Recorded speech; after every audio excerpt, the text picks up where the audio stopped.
ജീവിതത്തിൽ വലിയ വിജയം ആഗ്രഹിക്കുന്ന ആളുകൾക്ക് വ്യക്തത വരേണ്ട 5 കാര്യങ്ങളാണ് നമ്മൾ ഈ വീഡിയോയിൽ പറയുന്നത്. അതിൽ ഒന്നാമത്തെ കാര്യം നിങ്ങൾ ആരാണ് എന്നുള്ള ഒരു അറിവാണ്, ഒരു സെൽഫ് അവയർനെസ്. നിങ്ങളുടെ യുണീക്കായ ശക്തികൾ, അറിവുകൾ, കഴിവുകൾ, ഇൻട്രസ്റ്റുകൾ, വാല്യൂസ്, എക്സ്പീരിയൻസ്, ജീവിതത്തെക്കുറിച്ചുള്ള കാഴ്ചപ്പാട്, നിങ്ങളുടെ ഒരു പേഴ്സണാലിറ്റി അല്ലെങ്കിൽ സ്വഭാവം, ഈ കാര്യങ്ങളെല്ലാം വിലയിരുത്തി നിങ്ങൾ ആരാണ് എന്നുള്ള ഒരു ധാരണയാണ് നിങ്ങൾക്ക് വേണ്ട ഒന്നാമത്തെ ഘടകം. നിങ്ങളെ മറ്റുള്ളവരിൽ നിന്ന് വ്യത്യസ്തനാക്കുന്നത് എന്താണ് എന്നുള്ള അറിവാണത്. ഇതിലൂടെയാണ് നിങ്ങളുടെ ഒറിജിനൽ ഡൊമൈൻ കണ്ടെത്തുന്നത്. നിങ്ങളുടെ യഥാർത്ഥ പ്രവർത്തന മേഖല ഏതാണ്, നിങ്ങൾ എവിടെ പ്രവർത്തിച്ചാലാണ് നിങ്ങൾക്ക് ഏറ്റവും നന്നായി പെർഫോം ചെയ്യാൻ കഴിയുക എന്നുള്ളത് ഇതിലൂടെ മനസ്സിലാക്കാൻ സാധിക്കും. രണ്ടാമത്തെ പോയിന്റ്, നിങ്ങൾ ആരെയാണ് സഹായിക്കാൻ പോകുന്നത് എന്നാണ്. നിങ്ങൾക്ക് ഏറ്റവും കൂടുതൽ വാല്യൂ കൊടുക്കാൻ കഴിയുന്നത് ആർക്കാണ് എന്ന് കണ്ടെത്തുക. ഏത് കാറ്റഗറി ഉള്ള ആളുകളാണ് എന്ന് കണ്ടെത്തുക. നമ്മളുടെ മുമ്പിൽ കാണുന്ന എല്ലാ ആളുകളെയും സഹായിക്കാൻ പോയാൽ, അല്ലെങ്കിൽ എല്ലാ തരത്തിലുള്ള ആളുകളെയും സഹായിക്കാൻ പോയാൽ ആരെയും ഫലപ്രദമായി സഹായിക്കാൻ കഴിയില്ല. ഓരോ പ്രൊഡക്റ്റും സർവീസും ഓരോ വാല്യൂ ആണ് കൊടുക്കുന്നത്. ഒരാൾക്ക് എല്ലാ ആളുകൾക്കും പറ്റിയ പ്രൊഡക്റ്റോ സർവീസോ ഉണ്ടാക്കാൻ കഴിയില്ല. അതുകൊണ്ട് നിങ്ങൾ ആർക്കാണ്, ഏത് ആളുകൾക്കാണ് കൊടുക്കേണ്ടത് എന്ന് കണ്ടെത്തുക. ഉദാഹരണത്തിന് 30 മുതൽ 40 വരെയുള്ള സ്ത്രീകൾക്കാണ് ഞാൻ കൊടുക്കാൻ പോകുന്നത്, അല്ലെങ്കിൽ റിട്ടയർ ചെയ്ത ആളുകൾക്ക് വേണ്ടിയിട്ടുള്ള ഒരു സർവീസാണ് അല്ലെങ്കിൽ ഒരു പ്രൊഡക്റ്റാണ് ഞാൻ കൊടുക്കാൻ പോകുന്നത്, അല്ലെങ്കിൽ ഇത്ര വരുമാനമുള്ള ആളുകൾക്ക് വേണ്ടി, അല്ലെങ്കിൽ ഇന്ന ജോലി അല്ലെങ്കിൽ ഇന്ന ബിസിനസ് ചെയ്യുന്ന ആളുകൾക്ക് വേണ്ടിയിട്ടുള്ള ഒരു വാല്യൂ ആണ്, അവർക്ക് വേണ്ടിയിട്ടുള്ള ഒരു പ്രൊഡക്റ്റോ സർവീസോ ആണ് ഞാൻ കൊടുക്കാൻ പോകുന്നത് എന്നുള്ള ഒരു അറിവാണ് രണ്ടാമത്തത്. ഈ ഒരു അറിവാണ് നിങ്ങളുടെ നിഷ്, അതായത് നിങ്ങൾ ആരെയാണ് സഹായിക്കാൻ പോകുന്നത് എന്നുള്ള അറിവ്. മൂന്നാമത്തെ പോയിന്റ്, അവരുടെ ഏത് പ്രശ്നമാണ് നിങ്ങൾ പരിഹരിക്കാൻ പോകുന്നത് എന്നുള്ള ഒരു അറിവാണ്. നിങ്ങൾ തിരഞ്ഞെടുത്ത ഓരോ കാറ്റഗറിയിലുള്ള ആളുകൾക്കും ഇഷ്ടംപോലെ പ്രശ്നങ്ങളുണ്ട്. 100 കണക്കിന് 1000 കണക്കിന് പ്രശ്നങ്ങൾ ഉണ്ടായിരിക്കും ഈ ഓരോ ആളുകൾക്കും, ഓരോ കാറ്റഗറിയിലുള്ളവർക്കും.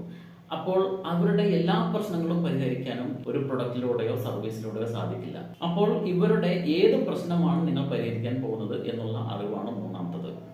ഇതാണ് നിങ്ങളുടെ മൈക്രോ നിഷ് എന്ന് പറയുന്നത്. നാലാമത്തത്, ഇവരുടെ പ്രശ്നമാണ് നിങ്ങൾ പരിഹരിക്കാൻ വേണ്ടി എന്താണ് അവിടെ ചെയ്യേണ്ടത് എന്നുള്ള കാര്യമാണ് അടുത്തത്. ഇതാണ് നിങ്ങളുടെ മിഷൻ എന്ന് പറയുന്നത്. അഞ്ചാമത്തെ പോയിന്റ്, ഈ മിഷൻ വലിയ രീതിയിൽ വിജയിച്ചാൽ ഈ ലോകത്ത് എന്ത് മാറ്റമാണ് സംഭവിക്കുക. അതായത് നിങ്ങളുടെ സർവീസിലൂടെ അല്ലെങ്കിൽ പ്രൊഡക്റ്റിലൂടെ, നിങ്ങൾ കൊടുക്കുന്ന വാല്യൂവിലൂടെ ഒരുപാട് പേർക്ക് മാറ്റം സംഭവിക്കുന്നു. നിങ്ങളുടെ മിഷൻ, നമ്മൾ മുമ്പേ പറഞ്ഞ ആ മിഷൻ, ആ മാറ്റം ഒരുപാട് പേർക്ക് സംഭവിക്കുമ്പോൾ ഈ ലോകത്ത് എന്ത് വ്യത്യാസമാണ് വരാൻ പോകുന്നത്? നിങ്ങൾ സ്വപ്നം കാണുന്ന ഭാവി എന്താണ് ഈ ലോകത്തിന്റെ? നിങ്ങളുടെ പ്രവർത്തനത്തിന്റെ ആത്യന്തികമായ ഉദ്ദേശം എന്താണ്? അതാണ് നിങ്ങളുടെ വിഷൻ എന്ന് പറയുന്നത്. ഇനി ഈ കാര്യത്തെ നേരെ റിവേഴ്സ് ആയി നമുക്ക് കാണാൻ കഴിയും. ചിലർക്ക് ആദ്യമായി ഒരു വിഷൻ ആയിരിക്കും ഉണ്ടായിരിക്കുക, അതായത് ഒരു മാറ്റം വരണം എന്നുള്ള ആഗ്രഹം. അത് നിങ്ങളുടെ ജീവിതത്തിലെ ചില അനുഭവങ്ങളിലൂടെയോ, അല്ലെങ്കിൽ നിങ്ങളുടെ ചെറുപ്പകാലത്തെ ഒരു അനുഭവങ്ങളിലൂടെയോ, അല്ലെങ്കിൽ നിങ്ങളുടെ ഇതുവരെയുള്ള അനുഭവങ്ങളിലൂടെയോ, അല്ലെങ്കിൽ നിങ്ങളുടെ കാഴ്ചപ്പാടുകളിലൂടെയോ, അല്ലെങ്കിൽ നിങ്ങൾ മനസ്സിലാക്കിയ കുറെ കാര്യങ്ങളിലൂടെയോ എല്ലാവർക്കും നന്നായി ജീവിക്കാൻ കഴിയുന്ന ഒരു മാറ്റം വരണം എന്ന് ആഗ്രഹിക്കുന്ന കാര്യം എന്താണ് എന്നുള്ളതാണ് ഒന്നാമത്തെ കാര്യം. ഉദാഹരണത്തിന് ഇപ്പൊ ചിലർക്ക് തോന്നും, ഇന്ന കാറ്റഗറിയിലുള്ള ആളുകൾക്കൊന്നും ആത്മവിശ്വാസം ഉണ്ടായിരുന്നെങ്കിൽ, അല്ലെങ്കിൽ ഈ ലോകം ഒന്നും കൂടെ വേഗത്തിൽ പോയിരുന്നെങ്കിൽ, ഒരു മെല്ലെപ്പോക്ക്, ഗവൺമെന്റ് ഒരു മെല്ലെപ്പോക്ക് ഇങ്ങനെ വരാൻ പാടില്ല, അല്ലെങ്കിൽ ഈ ബിസിനസ് ലോകത്ത് ഒരു വലിയ മാറ്റം സംഭവിക്കണം. അങ്ങനെ നിങ്ങൾ ഇവിടെ വരണമെന്ന് ആഗ്രഹിക്കുന്ന മാറ്റം എന്താണ് എന്നുള്ളതാണ് ഒന്ന്. അതാണ് നിങ്ങളുടെ വിഷൻ. ചിലർക്ക് ഇവിടെ നിന്നായിരിക്കും ഒരു കാഴ്ച ലഭിക്കുന്നത്. രണ്ടാമത്തത്, അതുപോലെ ഒരു സൊസൈറ്റി അല്ലെങ്കിൽ അതുപോലെ ഒരു മാറ്റം, അല്ലെങ്കിൽ നിങ്ങളുടെ ആ വിഷൻ സംഭവിക്കാൻ വേണ്ടി എന്താണ് അവിടെ ചെയ്യേണ്ടത് എന്നുള്ള കാര്യമാണ് അടുത്തത്, രണ്ടാമത്തെ പോയിന്റ്. ഇതാണ് നിങ്ങളുടെ മിഷൻ. മൂന്നാമത്തത്, ഈ ഒരു മിഷൻ സംഭവിക്കാനായി ആരിലാണ് ഞാൻ എൻ്റെ സർവീസ് കൊടുക്കേണ്ടത്, എവിടെയാണ് ഞാൻ എൻ്റെ വാല്യൂ കൃത്യമായി അപ്ലൈ ചെയ്യേണ്ടത്, ഏത് കാറ്റഗറിയിൽപ്പെട്ട ആരുടെ ഏത് പ്രശ്നത്തെ ഞാൻ സോൾവ് ചെയ്താലാണ് ഈ മാറ്റം വരിക എന്നുള്ളതാണ് മൂന്നാമത്തത്. ഇതാണ് നിങ്ങളുടെ മൈക്രോ നിഷ് എന്ന് പറയുന്നത്.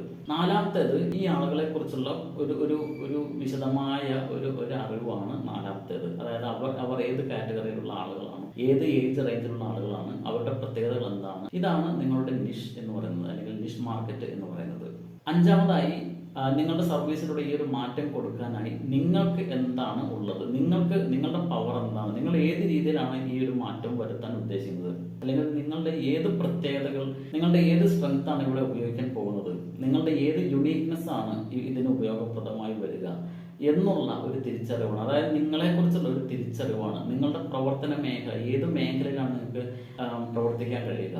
അതായത് നിങ്ങൾക്ക് നന്നായി കണക്ക് കൂട്ടാൻ കഴിയുന്ന ആളാണോ, അല്ലെങ്കിൽ നിങ്ങൾക്ക് ആളുകളെ നന്നായി മാനേജ് ചെയ്യാൻ കഴിയുന്ന ആളാണോ, നിങ്ങൾക്ക് നന്നായി സംസാരിക്കാൻ കഴിയുന്ന ആളാണോ, അങ്ങനെ ഏത് രീതിയിലുള്ള ഒരു കാര്യമാണ് നിങ്ങൾക്ക് ഇതിനു വേണ്ടി ഉപയോഗിക്കാൻ നിങ്ങൾക്ക് കഴിയുക എന്നുള്ള ഒരു ക്ലാരിറ്റിയാണ് അഞ്ചാമത്.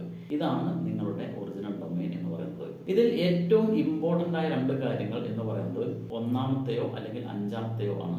അതായത് നിങ്ങളുടെ ഒറിജിനൽ ഡൊമൈൻ കണ്ടുപിടിക്കുക, നിങ്ങൾ മനസ്സിലാക്കുക എന്നുള്ളതാണ് ഏറ്റവും ഇമ്പോർട്ടൻ്റ്. കാരണം ഇത് മനസ്സിലാക്കി കഴിഞ്ഞാൽ നിങ്ങൾ ഓട്ടോമാറ്റിക്കായിട്ട് നിങ്ങൾക്ക് ആരെയാണ് സഹായിക്കാൻ കഴിയുക എന്നുള്ളൊരു കാര്യം മനസ്സിലാവും. അപ്പോൾ ആ രീതിയിലൂടെ നിങ്ങൾക്ക് മുന്നോട്ട് പോയി നിങ്ങൾക്ക് ഒരു വലിയ വിഷനും മിഷനും കണ്ടുപിടിക്കാൻ സാധിക്കും. അല്ല എന്നുണ്ടെങ്കിൽ ചിലർക്ക് ഒരു വിഷൻ ഉണ്ടായിരിക്കും, അതായത് ലോകത്തിന്റെ തന്നെ മാറ്റങ്ങൾ വരണം എന്ന് ചിലർക്ക് ഉള്ളിൽ ആഗ്രഹം ഉണ്ടായിരിക്കും. അതിലൂടെ തിരിച്ചു വന്ന് നിങ്ങളുടെ ഒറിജിനൽ ഡൊമൈൻ കണ്ടുപിടിക്കാൻ സാധിക്കും. അതായത് ഈ വിഷൻ സംഭവിക്കാൻ വേണ്ടി നമ്മൾ ഈ പറഞ്ഞ 5 സ്റ്റെപ്പിലൂടെ വന്ന് 5ാമത്തെ സ്റ്റെപ്പായ ഞാൻ ഇതിൽ എന്ത് കോൺട്രിബ്യൂഷൻ ചെയ്യും, എൻ്റെ കഴിവുകളും പ്രത്യേകതകളും എന്താണ് എന്നുള്ളൊരു കാര്യം കണ്ടുപിടിക്കാൻ കഴിയും. എന്നാൽ മറ്റുള്ള പോയിന്റുകൾ ഇമ്പോർട്ടൻ്റ് അല്ല എന്നല്ല, ഓരോ ആളുകൾക്കും ഇതിൽ ഏതെങ്കിലും ഒരു കാര്യമായിട്ട് കണക്റ്റഡ് ആയിട്ടായിരിക്കും ഈ 5 കാര്യങ്ങളിലേക്കും എത്തിച്ചേരുന്നത്.